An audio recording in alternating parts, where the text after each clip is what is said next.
Oi, pessoal, tudo bem? Aqui é a Juliane Takeashi, eu sou estagiária de comunicação aqui do Centro Cultural São Paulo e vocês estão convidados a participar aqui do nosso último episódio do podcast Leituras à Mão, em que eu convido algumas pessoas aqui do Centro Cultural para poder conversar sobre alguns livros.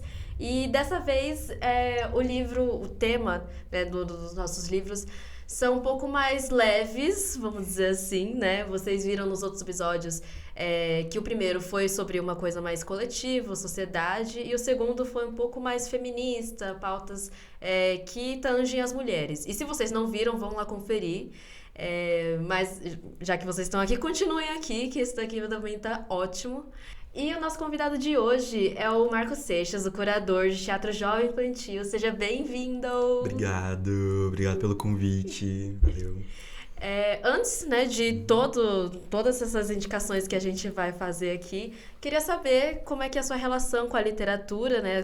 Cada um tem um momento diferente ou alguma relação diferente com a leitura, e como é que é a sua? A minha foi de um jeito bem leve, assim, e bem espontâneo, porque eu cresci lendo já nas escolas, né? Mas eu tive a sorte da minha escola ser uma escola que realmente trazia os livros de uma forma bem divertida, assim. Então o livro pra mim era um passatempo, era como se fosse um brinquedo mesmo.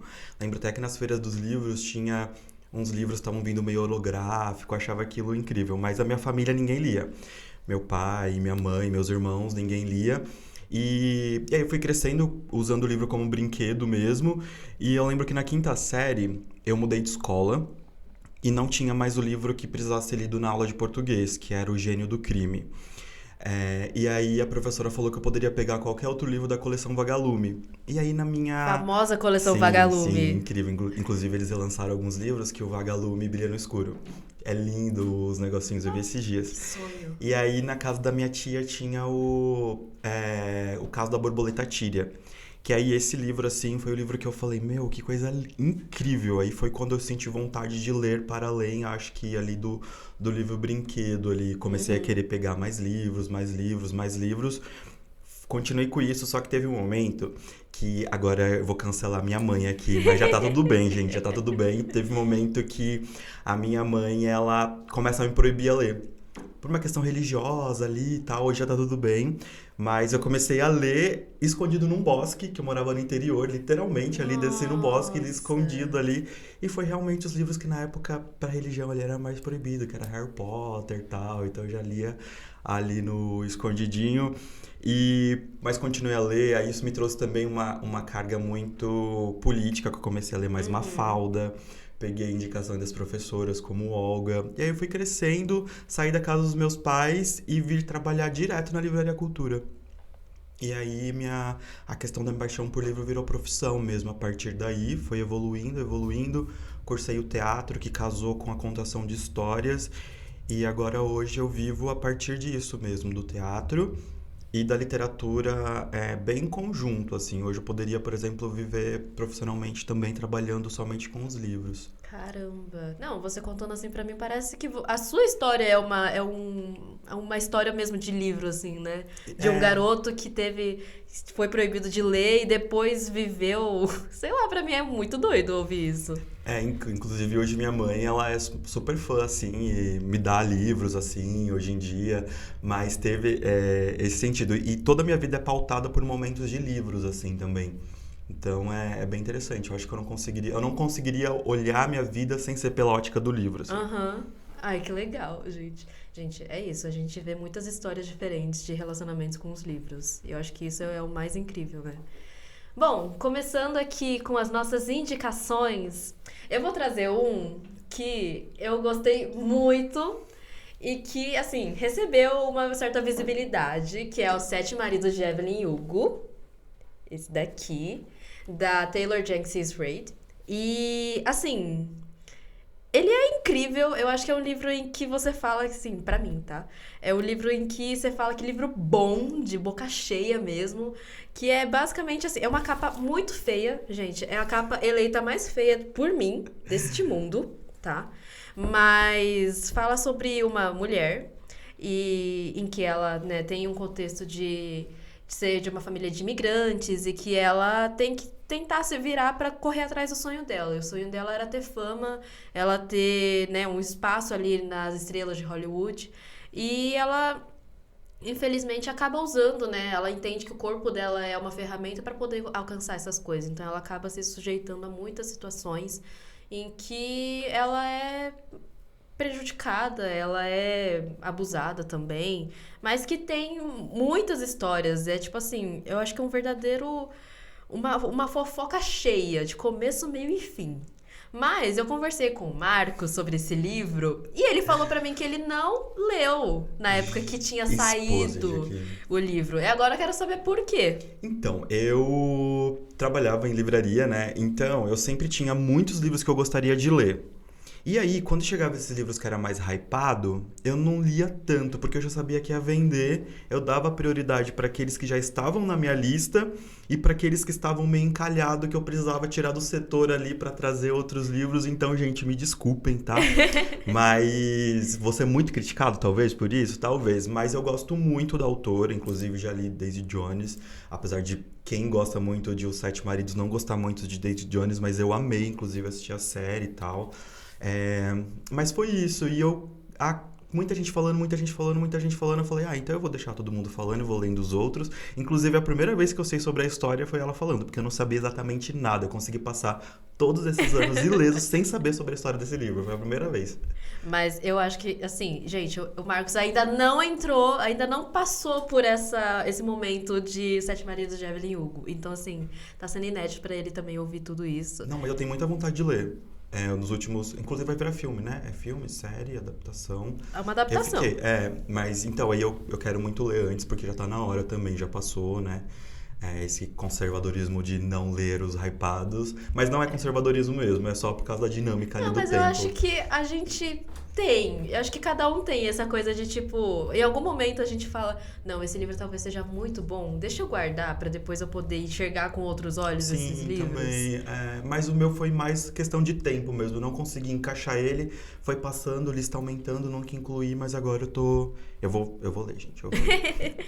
Mas, gente, essa indicação pra mim é muito legal. Porque fala sobre um contexto em que era aquela coisa de mulheres que precisam estar casadas com astros para poderem ser vistas e precisa correr atrás das coisas. Era tipo uma coisa, mesmo que até hoje seja em dobro, triplo para as mulheres, lá naquela época era uma coisa tipo anos 60, 70. É um contexto muito mais complicado, né? E aí aqui envolve questões de sexualidade, de identidade de gênero. Então, isso era o quê? Tipo, um pouco aquela época da AIDS, assim, e é tudo uma questão, assim, de...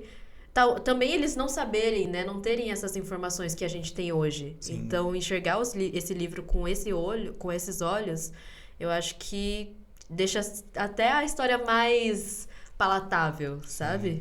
É o nosso entendimento, né? Sim. Sobre a época, né? Legal. Sim. Já deu uma clareza aí, gostei mais. Gente, se vocês estão vendo pelo YouTube, por favor, coloquem nos comentários, convençam o Marcos a ler, por favor. Ou me convençam a não ler também. Gente, ok. O próximo, eu vou trazer um combo de livros em que eu diria que um correu muito pro outro poder andar, tá? O primeiro é o Aristóteles e Dante, Descobre os Segredos do Universo. Este daqui, que tem uma capa linda. Na verdade, eu me apaixonei mais pela capa. E eu só descobri depois do que se tratava. E o segundo, que eu acho que já é famoso entre nós, que é o Heartstopper. Um é em prosa, o Aristóteles e Dante, e o Heartstopper é em HQ, né? Então, vamos conversar sobre esses dois, que falam sobre questão de sexualidade, identidade de gênero, mas os dois são em momentos muito mais diferentes, né? Vamos dizer assim. O Aristóteles e Dante foi publicado há uns bons anos atrás. Sim, tem bastante tempo. Bastante tempo aí. Inclusive, você comentou pra mim agora que saiu, né? O segundo Aristóteles e Dante. Saiu, já tem um tempinho que saiu. Inclusive, tava pra sair porque esse livro aqui foi o primeiro livro de indicação aqui do Centro Cultural São Paulo. No Instagram, inclusive. Foi o primeiro livro de indicação, fui eu que fiz. Na época da pandemia, gente. Eu tô lá com máscara dando indicação. Então, naquela época, eu já tava falando que ia sair o segundo livro. Acho que já tem uns 2 anos, se eu não me engano. Né? Mas hoje tá saindo muito livro, então 2 anos ainda é lançamento, quase. Não, agora é ainda meio recente. Mas, bom, os dois são muito legais pra vocês lerem. Eu vou falar sobre a minha experiência de leitura sobre Aristóteles e Dante e Heartstopper depois, né?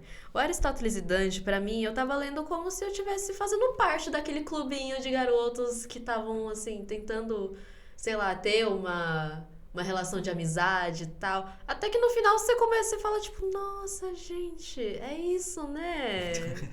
Tem um gostinho demais, assim. Agora, o Heartstopper eu acho que é um pouco mais já jogado, né? Tipo assim, Uhum. depois de passado o tempo, né? Da publicação do primeiro Aristóteles e Dante, eu acho que a gente também tem uma outra visão de sexualidade e identidade de gênero que eu acho que o Heartstopper teve essa liberdade de já escancarar, sabe? Acho que tinha também esse gostinho no Aristóteles e Dante de você ir descobrindo junto com o personagem. Então, mesmo que no fundo você já sabia que ia acontecer alguma coisa, ainda a literatura, os filmes, ainda era essa coisa que era muito difícil de se concretizar, né? Então tinha a guerra antes das famílias, era aquela coisa meio Romeu e Julieta. Tinha muita tensão antes de acontecer realmente ali o romance e tal. No Heartstopper eu acho que não, realmente já foi direto. Inclusive tem uma questão ali familiar, mas não é tão Sim. pesado e ele é muito, muito leve. Assim, acho que é um pouco ficção, né? Que nem sempre acontece assim, mas já é legal também porque realmente as famílias hoje em dia elas já estão mais abertas, né? Então é legal começar a contar essas histórias de uma forma mais leve também, que não seja sempre tão sobrecarregada, né? É importante dizer que sim, é sobrecarregado, mas sim, já tem famílias que estão levando de uma forma mais leve. Sim, eu acho que o Heartstopper, ele traz outras histórias paralelas, né? O Sim. Aristóteles Dante eu acho um pouco mais concentrado.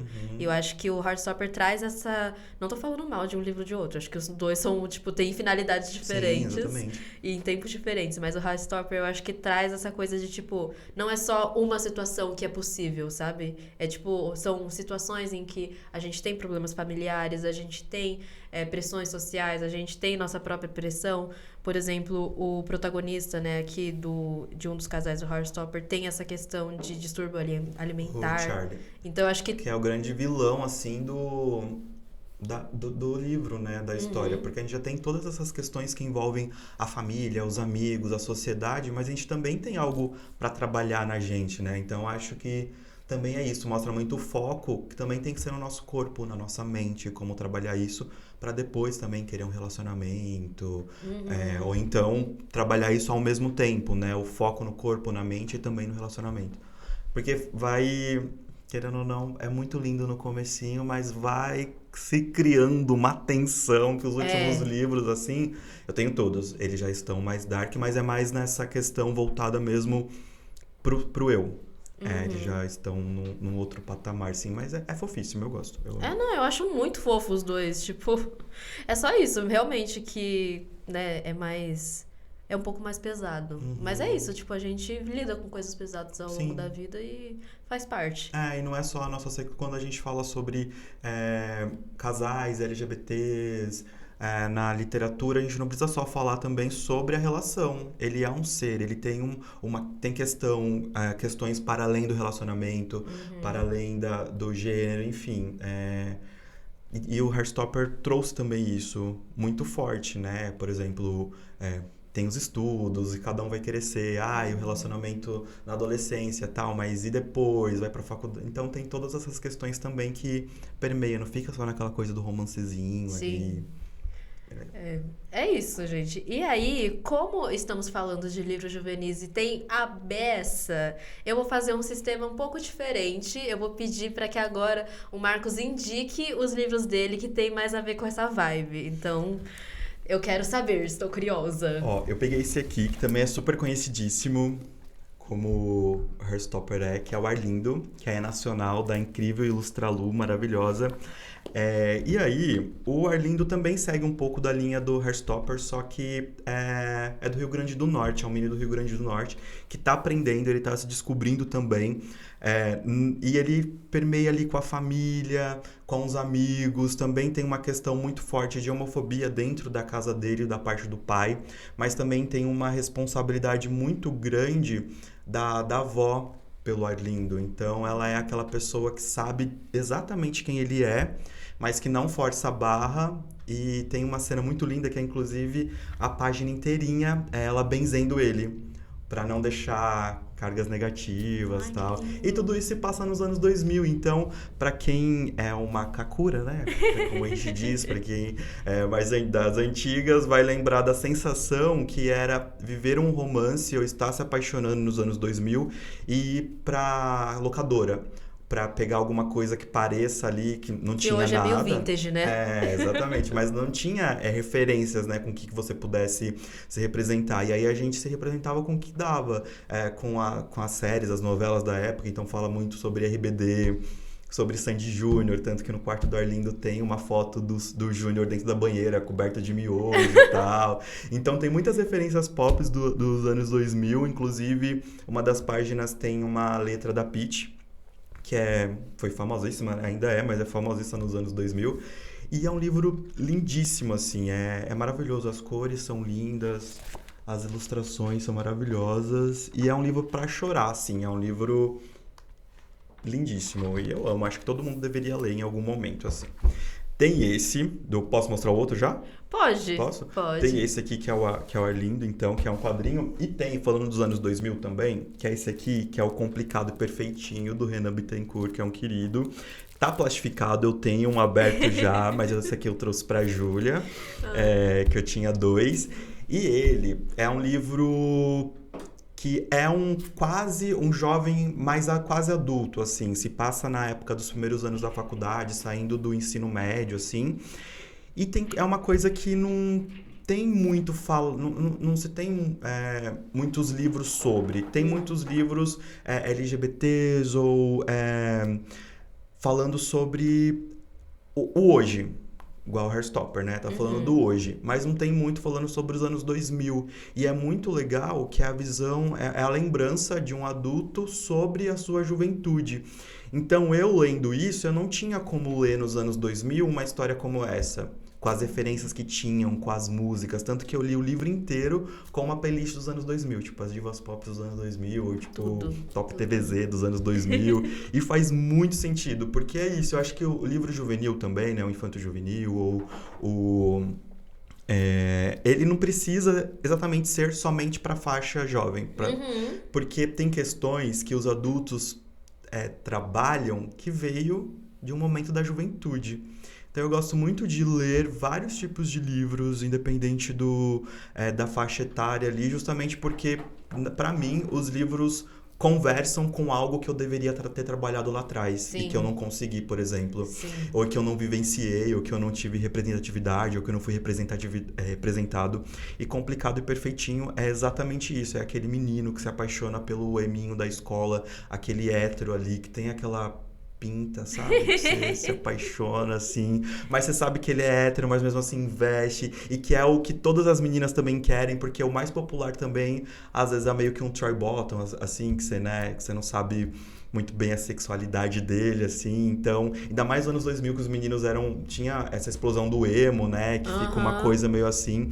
Então, se passa nessa época e depois eles avançam pra faculdade. Aí vai das descobertas, inclusive sobre questões de relacionamentos, a não monogamia, monogamia e tal, essas descobertas. E é sensacional, é uma literatura incrível, assim, esse Complicado Perfeitinho.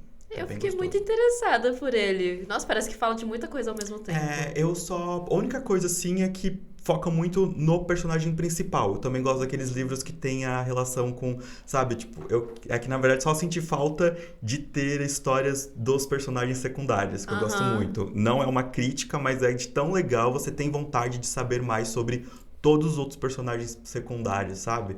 E é isso, tipo, mostra muito sobre todas as relações que ele tem. É perfeito, assim, eu amo. E agora você falou, né, de tipo ter essa profundidade dos personagens secundários. O livro que me lembrou que não, eu acho que eu deveria ter trazido é o Extraordinário. Eu acho que a estrutura dele é muito legal. Porque é justamente isso, né? Tipo, tem o personagem principal, que é o August, mas tem, tipo, a estrutura do livro mesmo dar voz às outras pessoas. Sim. Então, tipo, eu acho que isso é muito legal. E, então fica uma outra indicação, gente. Extraordinário. É muito bom. Eu quero agora ler... Por exemplo, quero agora ler não, porque não tem, né? O Renan não fez isso, mas outros personagens também, sabe? A visão a partir dos outros personagens da história. Porque é isso, é uma coisa meio que... Acontecem muitas coisas, tem distratos, tem términos, se apaixona pela melhor amiga, termina, A volta. famosa bagunça da juventude, E aí, o que né? que rola com a cabeça dessa menina também, sabe? A partir Aham. da visão dele. Você lê muito pra tentar imaginar o que tá acontecendo ali Uhum. nessas lacunas que não são preenchidas, assim.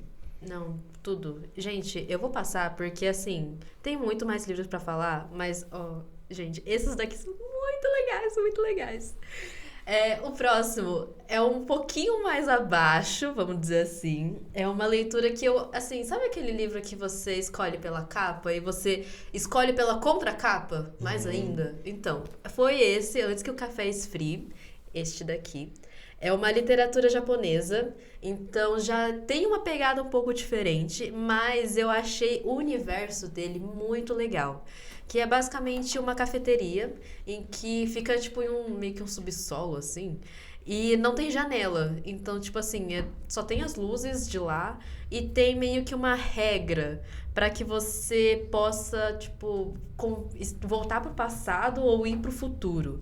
Só que tipo, são regras muito específicas em que, assim, no geral, além da pessoa com quem você quer se encontrar já tenha passado, né, pelo café, você tem que fazer até essa conversa com essa pessoa e você só pode ter essa conversa até o café esfriar. Tipo assim, você tem que tomar o café antes que ele esfrie, que daí esse momento de você tomar o café é quando você volta no seu tempo.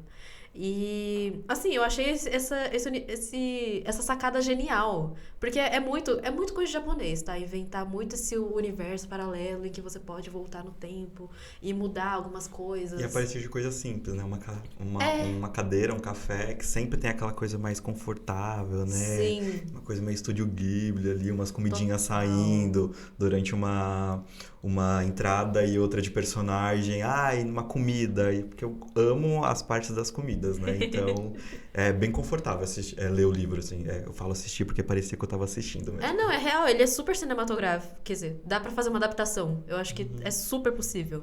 E tipo assim, pra mim, eu lembro muito de ter ido na festa do livro da USP, né, que eu estudo na USP, e eles, né, a editora Valentina tava lá, e aí eu olhei assim pros livros e eu falei, tipo, moço, me indica um livro. Aí ele, você gosta do quê? Aí eu gosto de livro, escolhe um aí pra mim.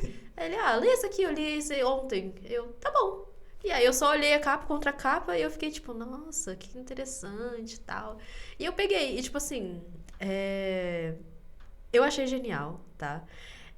Basicamente a estrutura do livro é meio que cada capítulo é sobre uma pessoa, né? Que quer tentar voltar no tempo pra poder talvez conversar, ter uma última conversa com uma pessoa, tentar entender melhor o que aconteceu. Então fica esse questionamento, né? Que tá inclusive aqui na capa. Se fosse possível viajar no tempo, quem você gostaria de encontrar?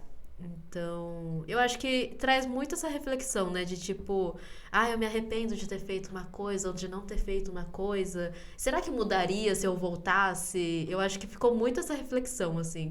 Como foi a sua experiência de leitura? Então, primeiro, a leitura do livro, o modo como ele é narrado, né, veio de um jeito diferente do que eu tava lendo ultimamente. Então, era aquele livro bem dois pontos, travessão, a fala. E aí eu descobri, porque eu tava parecia meio que um roteiro, muito explicado, por isso que eu falei que eu assistia, né, porque ele deixa bem visual na sua mente. Eu descobri que é uma adaptação de uma peça. Sim. E aí isso já porque eu sou curador de teatro, sou ator também, então isso já foi bem legal para ver ali. Já fiquei imaginando no palco, eu vi a cena acontecendo no palco assim. Fiquei imaginando, nossa, então como seria isso num palco, né? E pra mim teve muito essa questão de ser em formatos de contos mesmo, mas que a gente sabe que as histórias vão se interligar em algum momento, né? Porque vão se interligando. Mesmo que o personagem ali suma e depois começa a história de outro, porque é um entra e sai ali do café, né? Uhum. Você sabe, você fica esperando ele voltar em algum momento. Tanto que era um spoiler aqui, mas tem o primeiro conto aqui, e aí depois você fica esperando também o momento que ela vai voltar. Então você já fica nesse. E aí tem essa questão, né? Dá pra voltar pro futuro, dá pra ir pro futuro, dá pra vir pro passado, mas tem regras, não pode levantar da cadeira. Então, vale mesmo a pena você voltar pro passado ou ir pro futuro se você não pode levantar da cadeira, a pessoa tem que sentar até você, tem o tempo do café esfriar. Eu não sei se eu voltaria, gente. Sendo bem sincero, eu iria pro futuro. Só se fosse uma coisa assim. Mas pro futuro é mais arriscado ainda, porque você não sabe se você vai estar lá, se a pessoa vai estar lá. Exatamente. Então, você conviver com isso a sua vida inteira. Por exemplo, eu vou pro futuro, aí eu nem tô lá, então eu fico pensando, meu Deus, eu vou morrer. E aí você volta pro passado com essa angústia de... Ou então ninguém mais te conhece, porque se você aparecesse, nós dois trabalhamos no café, eu volto lá, você toma um susto. Por quê? Não sei, morri há 10 anos atrás, entendeu? Então, é meio... E é legal ver isso, você fica esperando quando a pessoa senta... Ah, e tem uma fantasma, né? Tem uma fantasma que é justamente porque ela não tomou o café e ela deixou o café esfriar. E aí ela fica sentada lá, então tem todo aquele momento de que o tempo também tem as suas regras, né? Você tem que esperar essa fantasma levantar pra poder sentar na cadeira, pra aí sim você ter todo o ritual de ir pro passado ou pro futuro. Então tem aquela espera, mesmo que você já queira ir pro passado ou queira ir pro futuro, não é no seu tempo. É no tempo do tempo ainda, né? Tem uma outra regra aí, né? Exatamente. Eu achei uma coisa de ir voltar pro tempo e voltar pro futuro, ou voltar pro passado, ou voltar pro presente, de uma forma bem inovadora, assim. Não precisou aquelas coisas de, uma máquina, estudo quântico. Uma coisa, tipo, material, né? Tipo assim, de, tipo... Gente, tem a galera tá voltando no passado de cadeira e a galera tentando criar máquina. E eu vi, tão mais fácil, é só descobrir uma cadeira que tem um fantasma numa cafeteria. Não, e tipo, é tudo doido, porque realmente fala muito sobre tempo. É o tempo de você esperar a fantasma sair. É o tempo de você ficar lá sentado e não sair da cadeira e ter o tempo pro café esfriar. Sim. Né? Porque você tem que ficar de olho na temperatura. Tipo assim, gente, se você voltar pro passado, você quer ficar vendo, falar com a pessoa, mas aí você tem que ficar pensando que o café tá esfriando, tipo... E é uma conversa também. Você senta na cadeira, né? Então você não pode sair daquela quando você volta pro passado e a pessoa tem que vir até você. E é muito legal essa sacada, porque enquanto tá o meu café e o seu café, a gente tá conversando numa cafeteria, eu, pelo menos, eu não gosto tanto de café frio se ele veio quente. Eu prefiro tomar café frio se ele já for frio, com algumas outras coisas. Então, durante a conversa também tem isso. Você tem que tomar a conversa, ela... Em algum momento ela vai esfriar também, né? E a gente tem que ter essa relação do tempo até... A que ponto esse café dura, né? Até que ponto essa conversa dura. Então dá pra dialogar sobre o tempo e sobre essas questões de várias formas. É bem interessante. Gente, esse livro, tipo, dá um insight muito grande sobre, tipo, como você lida com o tempo, assim, no presente, principalmente. Esse livro tem o 2 dele, e que continua falando sobre os funcionários da cafeteria. Ah, legal, não sabia. Sim, eu trouxe o primeiro porque... Terminei ontem, inclusive, o livro. Indicação da Júlia. Eu trouxe esse porque eu tenho o segundo. E eu fiquei, tipo... Eu lembro muito que, tipo assim, um ano depois que eu comprei esse, eu fiquei, tipo assim, olhando, esperando, procurando pela Editora Valentina, lá na Bienal, na Festa do Livro da USP. Procurei. Eu falei, gente, ainda estão vendendo esse livro? Aí ele, não, a gente tem os 2. Eu, que 2? Aí eles, tem um 2. Aí eu...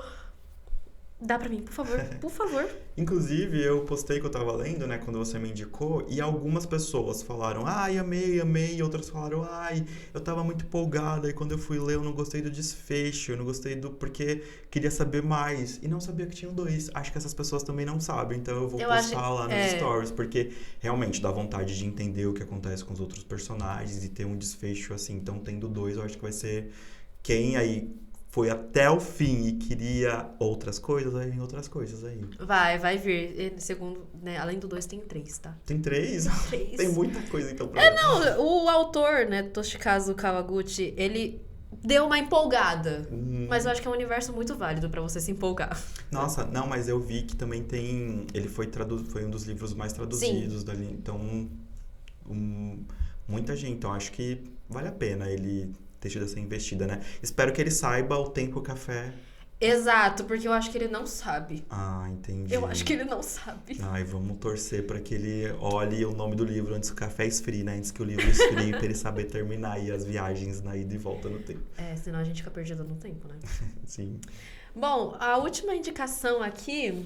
na verdade, foi a indicação do Marcos. A gente meio que trocou, né? Tipo, lê um que eu já li e você lê um que eu já li. É o Carta de Amor aos Mortos, da Ana Delaira. Ava Delaira, perdão, gente. É uma capa super fofa, gente. Mas eu me enganei. Eu me enganei muito, eu fui muito iludida. Eu tava lendo assim, tipo, nossa, vai ser, tipo, sei lá, ela tá apaixonada por alguém e ela, sei lá, vai estar se declarando como se fosse para todos os garotos que já amei, que faz uma Sim. carta e nunca Uhum, envia. É isso. uhum. Mas não, gente, é uma outra coisa. Basicamente, esse livro trata de uma menina em que ela perdeu a irmã mais velha dela e ela passa pelo primeiro ano, né, de luto dela e tudo mais, e ela tá entrando no ensino médio, então é uma escola nova, tem todas essas experiências e ela fica lidando, né, com essa perda da irmã e a partir disso ela faz cartas. Na verdade, ela recebeu uma lição da escola para que ela fizesse cartas para os mortos. Então, tipo assim, escreve uma carta para um famoso morto que já faleceu. E aí tem várias referências aqui, né? Tipo assim, a gente vai descobrindo o que aconteceu, né? O que ela tá sentindo a partir dessas cartas. O que pra mim é uma estrutura um pouco mais diferente. E também tem essa conexão que ela faz, ela escreve essas cartas para artistas, né? Então, músicos, mas também pessoas aventureiras, enfim, em que ela vai tentando identificar os momentos a partir do que essas pessoas passaram na vida. E só que começa a ficar um pouco pesado. Mas ao mesmo tempo, minha experiência de leitura foi que, mesmo quando ficou pesado, eu não consegui parar de ler. Eu fiquei 1 hora sentada, tipo assim, até eu falar, gente, eu quero terminar de ler. E eu fiquei lendo, lendo, lendo, lendo. Tipo assim, minha cachorra tava do meu lado olhando, tipo assim, você não vai me dar atenção, não? Você não quer parar de ler? Não. Eu quero terminar de ler, eu quero saber o que acontece. Mas essa indicação foi muito diferente pra mim. Eu já tinha visto esse título, mas eu não sabia da profundidade dele, assim, sabe? E uma coisa que você comentou comigo foi que essa época, né, da história, é muito essa coisa de você se identificar com artistas, né? De você ter essa coisa Sim. de, tipo, nossa, minha vida é um filme, minha vida é um Uhum. álbum, né? Porque a gente tem uma questão na juventude, né? Que por mais que a gente começa a ter os nossos pais, os nossos irmãos, amigos, muito como ideais ali, né? Quando a gente é criança. Quando a gente começa a ficar mais jovem, na maioria, né? Os jovens começam a se distanciar das pessoas que estão ao redor, porque a gente começa a entender que aquilo que eles falam pra gente não fazer, eles fazem. Então a gente começa a buscar referências para fora da nossa casa, justamente porque a gente não tem essa conversa com os nossos pais, essa conversa sincera, aquela coisa de faço o que eu faço, não faço, Ah, faço o que eu falo, não faço o que eu faço, né? sei. Então essa coisa de buscar fora referências em artistas, em pessoas do futebol, é muito real na fase da juventude, né? Por isso que Sim. tantos ídolos, porque os ídolos cantam o que eles estão sentindo, os artistas falam o que eles estão sentindo e os pais não entendem, às vezes não tem o tempo ali. Os pais esquecem, né? Os adultos, no geral, esquecem como é ser jovem, como é ser criança, né? E nessa faixa aqui do Carta de Amor aos Mortos, o que me deixou muito, que eu gostei muito do livro, é porque tira realmente esse estigma de que é livro infanto-juvenil, livro para jovem, sempre vai ser sobre uma coisinha fofinha ali, só sobre relacionamentos. E, na verdade, isso aqui uma grande biografia sobre vários cantores, aventureiros, artistas, e o que me fez também na época começar a abrir meu horizonte para outras músicas. Então, apresenta muito. É isso, ela recebe, né, uma missão de escrever para cartas para pessoas que já morreram com a professora, Uhum. para a professora, né, professora dessa lição, e ela começa a escrever para personalidades famosas que a irmã dela gostava. Sim. Então, a gente vai entendendo o que aconteceu com a irmã dela, como que a irmã dela morreu a partir dessas cartas, mas também a vida dos artistas, né? Uhum. Então, isso foi muito legal e na época que eu trabalhava vendendo livros, era justamente sobre isso. Chegava alguém que queria, quero fazer com que a minha filha, eu explicava realmente que tinha todos os gatilhos, falava sobre tudo que se passa aqui, mas que também tinha essa questão de aprender sobre a Amy Winehouse, sobre o Kurt Cobain, sobre a Janis Joplin. Então, é um livro que pega o jovem também, dá um horizonte para ele sobre outras coisas. Uhum. E é devastador, assim, no sentido, tem muitos gatilhos, então vão preparados e preparadas, mas eu acho que é um livro que você começa a trabalhar a literatura jovem de uma forma também mais séria, trazendo outros horizontes, que não precisa ser só sobre relacionamento, só sobre a coisa ali da juventude. todos os outros personagens que aparecem nas cartas são pessoas reais, né? E não são jovens, então, e no contexto da juventude, isso é muito bacana. Sim. E pra mim, uma figura que, assim, eu conheci mais, né, que é o Kurt Cobain, né, que é com quem ela mais conversa aqui no livro. E é muito pesado, né, porque a história dele foi muito pesada. E ele, né, deixou uma filha, deixou a mulher. E ela, né, a menina passa por um problema familiar muito grande. Principalmente, tipo, pô, acabou de perder, né, uma pessoa da família e tem os pais ali separados. Aí ela vive vendo o pai, assim, sabe, meio desmotivado, né, sem esperança. A mãe fica longe também porque ela não conseguiu lidar com a morte da filha. Então, acho que fica muito real, mas ao mesmo tempo é um pouquinho dramático, né? Sim, é um livro totalmente dramático, gente. Tem alguns respiros, assim, de poesia, uns momentos poéticos, mas é um livro dramático mesmo. A capa, ela é bonita justamente, mas ela já é uma coisa roxa aqui, que já dá pra ver que é uma coisa mais down. E é bem isso aqui, é uma coisa bem flutuando, assim, bem poética, em alguns momentos, assim, principalmente da carta, mas não tem muitos momentos, assim, de respiros de felicidade, assim, mas é interessantíssimo pra saber, porque, por exemplo, ela tá muito feliz, ela vai escrever pra personalidade famosa no momento que ela tava feliz, ela passou por algum momento na escola que entrou a questão das drogas.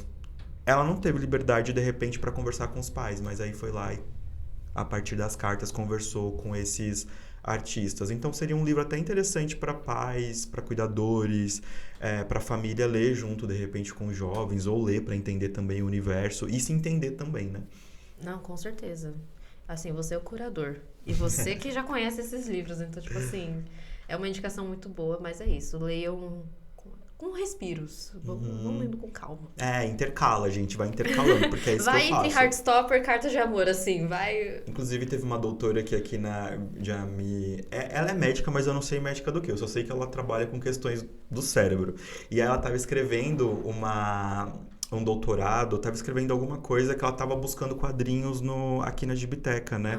Porque ela fala que justamente durante as escritas dela, ela intercala as literaturas, porque senão o cérebro dela fica muito viciado num único pensamento. Sim. Então ela ir lendo um mangá, que é de trás pra frente, um quadrinho, depois uma tese de doutorado, misturando com uma coisa infanto-juvenil, um infantil, livrinhos mais curtos, o cérebro dela consegue pensar em outros formatos de escrever e tratar a criatividade dela.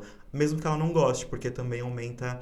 Ela pega muitos livros que, inclusive, ela acha que ela não gosta. Eu também faço isso. Porque ela consegue trabalhar o pensamento crítico dela. Então, trabalha o pensamento crítico, vai, né, dividindo aí as questões. Eu faço muito isso. Li um livro pesado, eu vou para um outro e tal.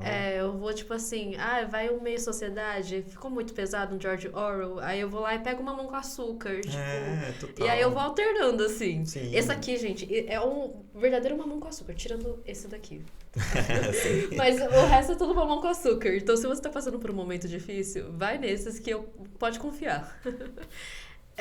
Agora, finalizando aqui essa lista gigante de indicações, eu queria pedir pra você, Marcos, trazer as suas indicações. Estou ansiosa pra saber. Gente, eu trouxe indicações mais recentes agora, tá? Elas são basicamente quase lançamentos. Eu vou começar com o que lançou há mais tempo, que é o Gay de Família, do Felipe Fagundes. Esse livro foi o livro que eu mais ri na minha vida. É prosa? Assim, e ele é muito engraçado. É uma mistura de... eu não quero definir o livro, mas imagina a Dona Hermínia, do Paulo Gustavo, gay. Tá! E aí, uma família super conservadora e ele não tem contato muito com o irmão. E o irmão tem 3 filhos. E aí, do nada, esse irmão chega lá e fala: eu preciso viajar e preciso que você cuide dos meus filhos. Ele fala: não vou, tal. Te dou tanto e você fica com o meu cartão ilimitado. Vamos cuidar dessas crianças. E aí, ele não gosta de criança, ele não tem nem relação nenhuma com criança, ele não sabe ele nunca tinha visto os sobrinhos dele praticamente, e ele trata eles como número. Então, número 1, número 2, número 3. Parece o Gru do meu malvado favorito. Pode ser um pouquinho mesmo. Lembra um pouquinho. E aí tem toda a questão dos amigos também em volta, tentando fazer ele crescer, porque ele já não é... já não é adolescente, assim, ele tem mais de 8 anos, mas é menos que 25, eu acho. Tá ali na fase da juventude ainda. E aí é engraçado que do decorrer do livro, ele vai se conectando com as crianças e aprendendo. E uma coisa muito legal também do livro é que ele trata muito do respeito com as infâncias, a partir do olhar dele, né? Ele tá começando a cuidar desses meninos, então só ele pode falar mal do 1, 2 e 3. Ele não deixa mais ninguém falar mal dos sobrinhos dele. Então, tem um menino que ele gosta mais de bonecas, umas coisas mais assim, e ele trabalha isso, briga. É lindo demais. Inclusive, nesse livro eu descobri que tem lugares, inclusive, que as crianças não podem entrar no restaurante, por exemplo, bebês ou crianças menores. Tem países sim. que não pode, e justamente eu não sabia como é essa relação do mundo com as crianças e como é a relação também de um homem gay, né, com crianças. Né? Porque tem um pouco também desse estigma tal, né? E a relação também do irmão que que é heterossexual tal com ele. E é engraçadíssimo. Foi o livro que eu mais ri. Assim, esse livro aqui não. Ao contrário do Cartas de Amor aos Mortos, não tem momento. Tem momentos pra você chorar, mas sabe aquele alívio, sabe? Tipo, fofinho, assim, aquele baque que vem chorar de alegria. Então, se você tá precisando sorrir, esse é o livro ideal. Inclusive, já lançou um só da história de um outro personagem também, que tem, ele meio que aparece também, esse personagem que é do mesmo autor, já tá criando os universos aí dos personagens. Legal. É muito legal, muito bacana. Esse aqui é um dos melhores livros, assim, de comédia que eu já li. Se você quiser também se descontrair, essa é uma ótima pedida. Eu amo esse aqui. Inclusive, capa linda. É, por isso que eu muito perguntei fofa se era a ilustração. Eu capa. falei, nossa, que capa Não, bonita. é só o... Inclusive, vinha uns brindes maravilhosos na época do lançamento também, com pôster, tudo coloridinho. Eu amo também a capa desse livro e eu risquei muito. Esse aqui é o meu segundo, né? Porque eu sempre ganho 2. Um que é pra eu riscar e mesmo que os livros que não é pra eu riscar ou pra colocar coisa, às vezes tem. Ó, esse aqui não era de riscar e eu risquei mesmo assim. Faz parte, gente. Faz parte. E aí... eu vou pro lado mais dark, voltar pro mais dark, né? Não, vou fazer esse aqui, vou deixar o último por último. O último por último, ó. Tem o Expresso Fantasma, do Thiago Valente. Esse aqui também é lançamento. Thiago Valente, que é um booktalker. Eu acho que eu ouvi falar desse título.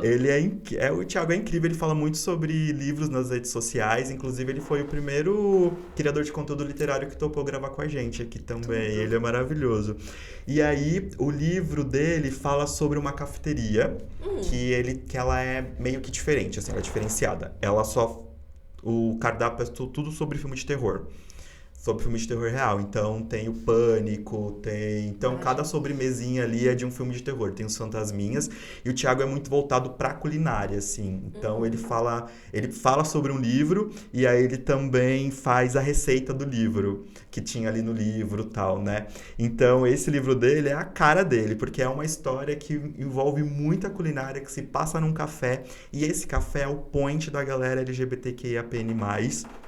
Então, a gente vê muita diversidade no livro, assim. E a história permeia entre um casal que toca esse restaurante, né? Que toca essa cafeteria. Não é deles, mas eles que estão ali à frente e tal, eles começam a ficar famosos. O café começa a ser os comentários mais quentes da internet, no Twitter e tal. E começa a vir mais clientela, aparece no Fantástico, começa a tomar uma proporção enorme o café, começa a ter fila. E acontece um assassinato dentro do café. Nossa. Pesei o clima. Não, mas vai voltar. Mas é assim, não é pesação de clima mesmo. É bem tranquilinho assim, apesar do assassinato. E aí tem aquela coisinha de eles terem que descobrir quem foi que assassinou, como essa pessoa morreu, tal, que eu não vou contar quem é a pessoa, senão é um spoiler.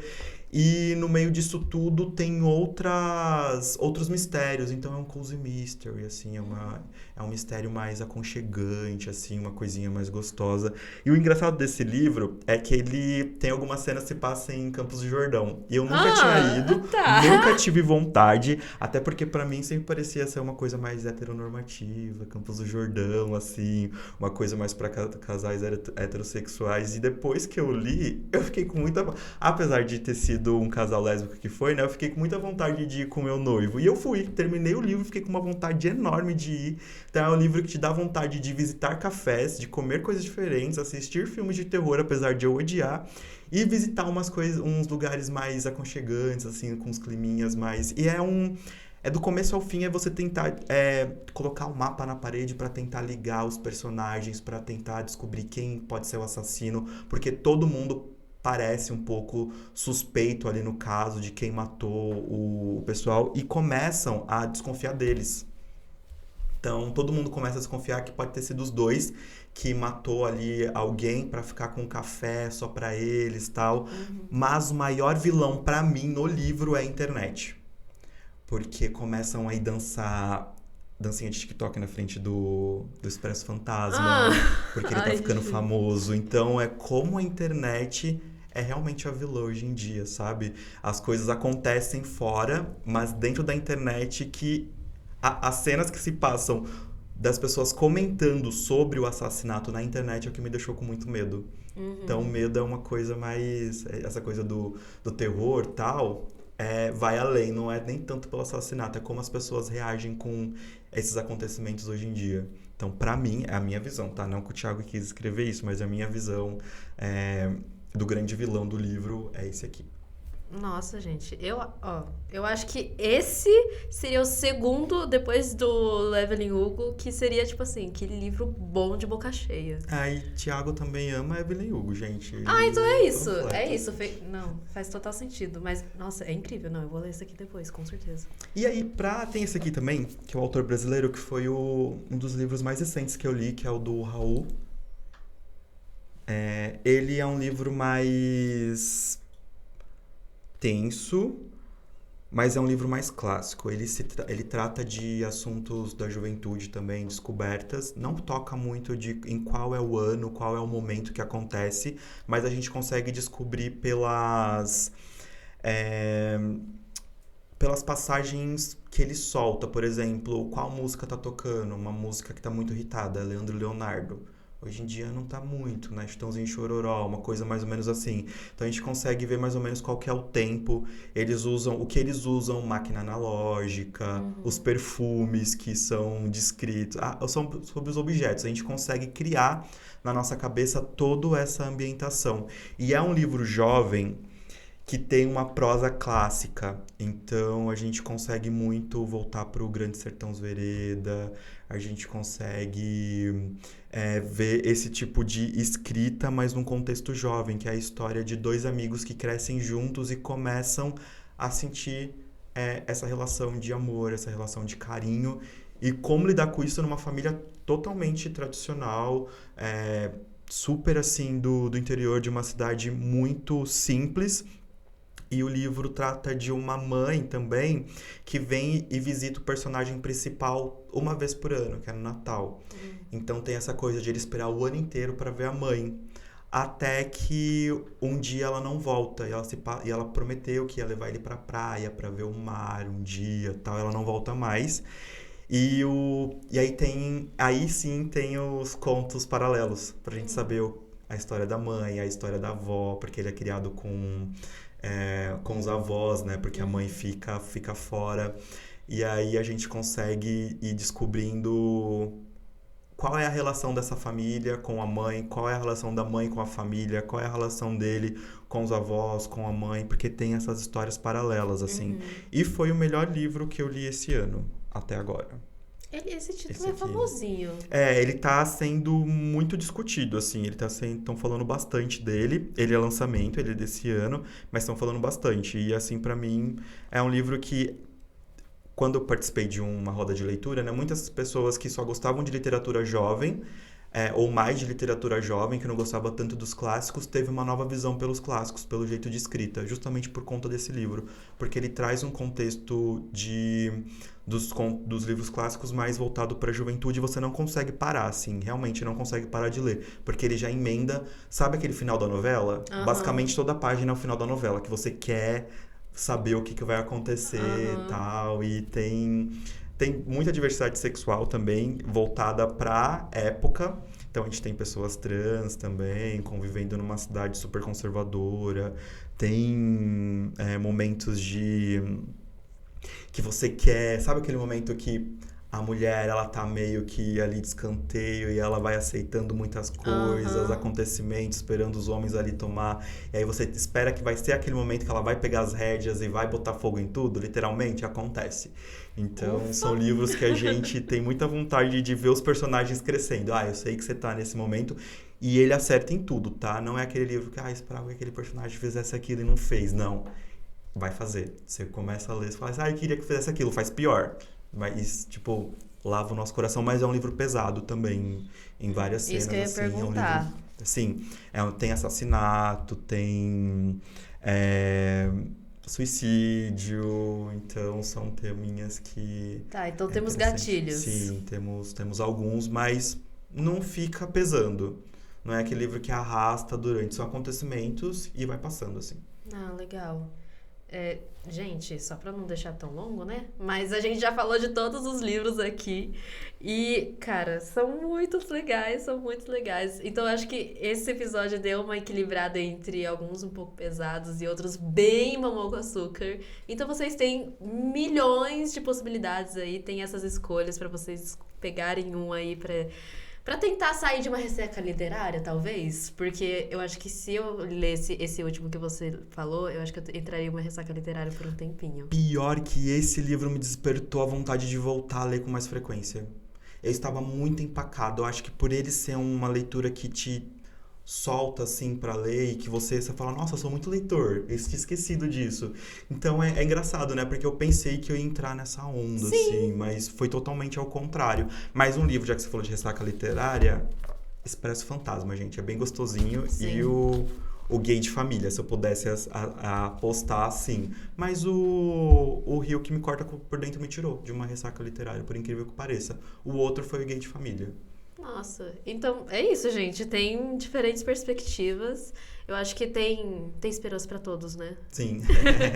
E público pra todos também. Sim, com certeza.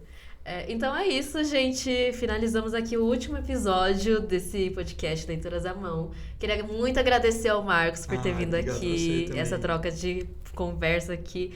Com tantos livros legais, nacionais e internacionais, já pega o seu pra não esquecer. Renan, divulgando a sua palavra aqui. Já está nas minhas mãos. Amanhã já vou ter terminado, com certeza.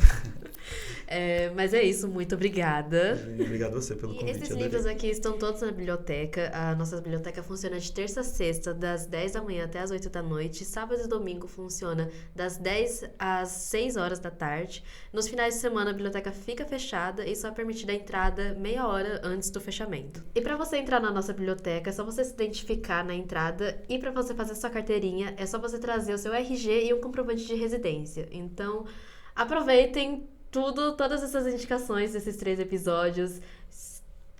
Provavelmente você vai gostar de pelo menos um livro. Então, é isso, gente. Muito obrigada por acompanhar durante todo esse processo aqui dos episódios. E é isso. Espero vocês numa próxima. Tchau. Tchau.